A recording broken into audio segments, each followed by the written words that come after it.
Hey guys, welcome back to Tamiya Legends, and once again, thank you for stopping by. So, I've got a new car to show you. It's not mine, unfortunately, but it's bloody cool. We have the TRF 420 touring car.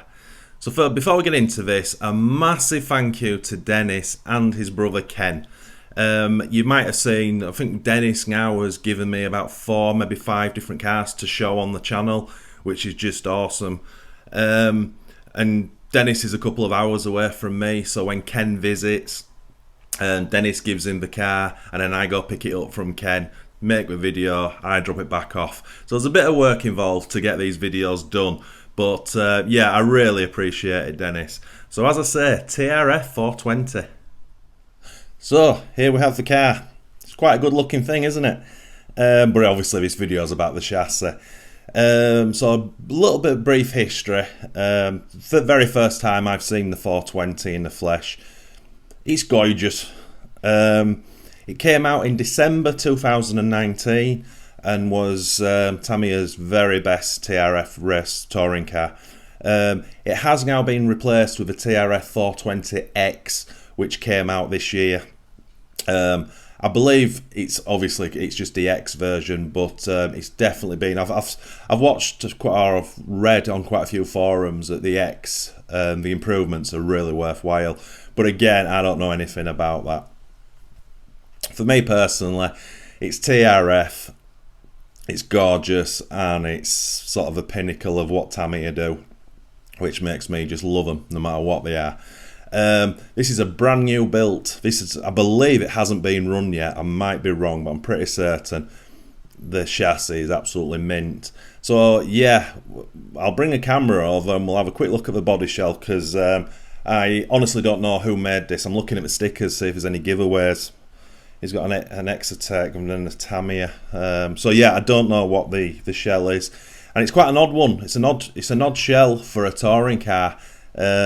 We're so used to seeing the generic touring car shells, where this has got a little bit of shape to it. The 420, I don't know if it was the 419 had it, but they have really sort of mega low shock towers, which allows you to put on the new, I believe they call them the forward cab touring car bodies, which I absolutely love. The cat's meowing, if you can hear it. Cat likes TRF as well. But yeah, it's, for me personally, it's quite funny to see this sort of ultra high-end touring car with kind of normal sort of kit wheels, and then this body that's, you know, it's not a generic touring car. Hope that makes sense. It does in my head. So yeah, let's bring the camera over and have a look at it. Well, I've got to be honest, I dig the shell. When I first saw it, because I didn't know what shell it'd have on it, I just presumed, obviously high-end race car, it's going to have a generic TRF dished wheels and one of the generic touring car body shells. But yeah, it's got a great look to it, that. Yeah, definitely not a bad looking thing at all. I like that. It's nice and plain. When I was doing touring cars, I did a few fancy shells, but because you were always hitting the conduit or whatever they use on the tracks, these bits always get pretty beat up, so I got kind of tired of putting a lot of effort into it. So I went with kind of plain like this, and I like it all one colour as well, transparent wing. Yeah, I like that. Right, let's have a look at this chassis. That's what you came for, isn't it? What a thing. What a thing. I also didn't expect it to have full electronics in, because I think he only built this about a month ago. But yeah, it's got everything in there, including a battery.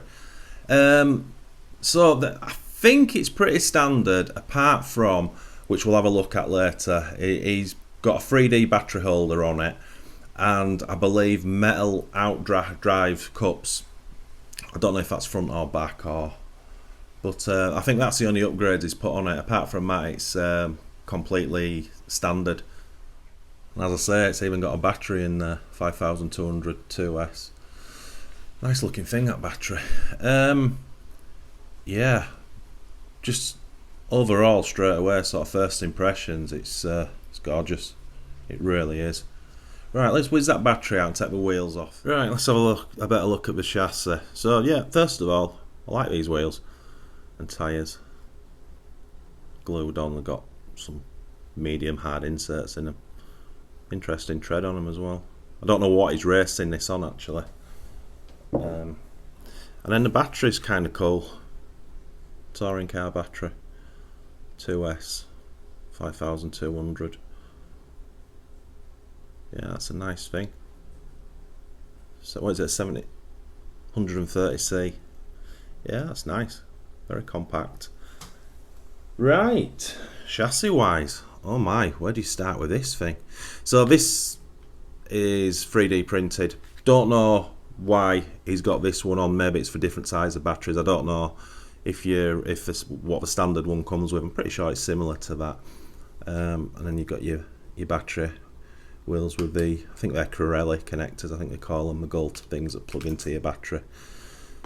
Very, very nice thing, as you would expect, full of blue. Let me lift the camera up slightly and then we can bring the chassis up. So as I say, wow, brand spanker. Beautiful. Let's start at the back. Look at them shocks. So they're the super short, I think, TRF shocks, I would guess. All the new touring cars, when they went to that sort of new sort of cab forward style touring car shell, you've got to have these sort of ultra low shock towers, otherwise the bodies sit on the tower and the wheels look terrible within the arches. But yeah, them shocks, gorgeous. A little bit of carbon there. Where is it on here? I'm loving that servo mount. Again, that's standard kit. He's got an R12 servo in there. That just oozes quality. You can just feel like that just feels incredible. Yeah, that's a top servo. I need to get a top servo. And then we've got his receiver tucked away in here. I should have had a look. I'm doing this round camera. I'm trying to see what make he's gone for his electronics, and I can't see. So that's a reedy speedo in there. So I guess it's a reading motor. A USGT. Yep, I've got no idea what that is. So the motor, it's all hidden behind the wiring, which USGT motor. I'm loving the look of that speedo, that looks awesome. And again, there's no markings on the motor, so I don't know if it's a 13.5 or whatever, censored. And then it's funny, I've often wondered, I've seen the Tamiya touring car kits with this blue peg sticking out, and I've often wondered what it was for. Never thought of asking anyone, but it's so you can mount a motor fan there. That's cool. That's very cool. So if you don't know the car, it's obviously 4-wheel drive, motor under here, big spur, 2 belts, little short one there going to the back spool, and then the long belt with tensioner in the middle going to the front. Now interestingly, the rear is diff, and I don't know if it's, looking at it, I'm going to say that's an oil gear diff, but I could be really wrong. But that feels gorgeous. That does feel nice. But yeah, the interesting bit for me was the front is just a one-way spool. So, and again, I presume that's standard, I don't know. So that lets your front wheels spin under braking. I'm trying to move it now. Let me just get a wheel. Just put a wheel on. No, it's not one way, it's just fixed spool. I do apologise. Yeah, fixed spool on the front. Again, don't know the benefits or the drawbacks. I believe all that kind of depends on what kind of track surface and how big it is and all that kind of good stuff. Yeah, this is lovely, isn't it? Very, very high end. Yeah, I like it. It's got a carbon mount on the front. Carbon there, that's beautiful. Yeah, I'm really liking that servo holder.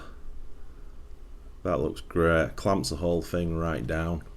Yeah, sorry if I'm not giving you any detailed spec information on it. I quite simply don't know it. I'm sure you touring car boys watching this will know all about this car, and I'd imagine a lot of you have it. Beautiful. Yeah, I can't get over how that servo feels. Feels incredible. Well, it's always nice when Dennis does this for me, because it just gives me a chance to put these cars that I would never be able to afford or even have in my collection. It's always nice just to show them off on this channel, sort of document them. There's just adjustment everywhere on this thing. Everywhere you look, it's just got adjustments everywhere. Damn, that's a really, really nice piece of kit. Very expensive, incredibly expensive, but I guess you can kind of see where your money goes. Just stuck the wheels back on, put the battery in. I love it, I really do. The suspension, now I know there's not a lot on it on touring cars, but yeah, the movement just feels super nice. What a thing.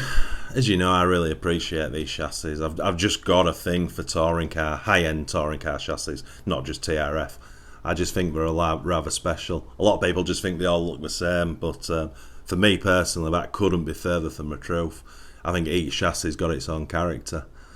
But one day in the future, I really hope I can pick touring car racing up again.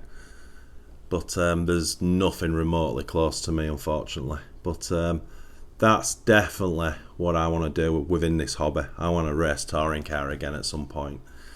Just get into that local club racing scene, because it's just epic. So I hope you agree. It's quite a thing. Yeah, I love it. I love it. They're expensive though. I'll just go on to something about the price actually. I can't remember how much these are when they came out. I think they were £700-800 new, and I think when the 420X came out, I think that was a little bit dearer. Now, why I'm bringing that to you, because I don't talk about prices, but I've been banging on for a while, because I'm a massive TRF fan, that I want Tamiya to bring out a new off-road buggy, two-wheel drive and a four-wheel drive buggy. And I've been banging that drum for ages, because Tamiya basically ended the TRF after the TRF420. That's the last four-wheel drive buggy they did, and that was back in 2014. They did a couple more variants of the two-wheel drive buggies, and I believe, off the top of my head, the last two-wheel drive came out in 2019, but way after they'd supposedly sort of disbanded the TRF buggy cars. But touring cars, they've never stopped. If you know a little bit of the TRF history, Tamiya basically dominated in the early 2000s with the TRF cars, and you know, they won a lot of stuff with them, and they had excellent top drivers as well.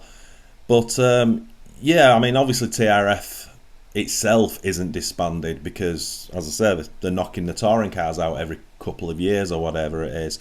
But sorry, my point is, seeing the price of this thing and the X version, it really put me off about thinking, well, if Tamiya did release a brand new TRF two-wheel drive and four-wheel drive buggy, how much would it be?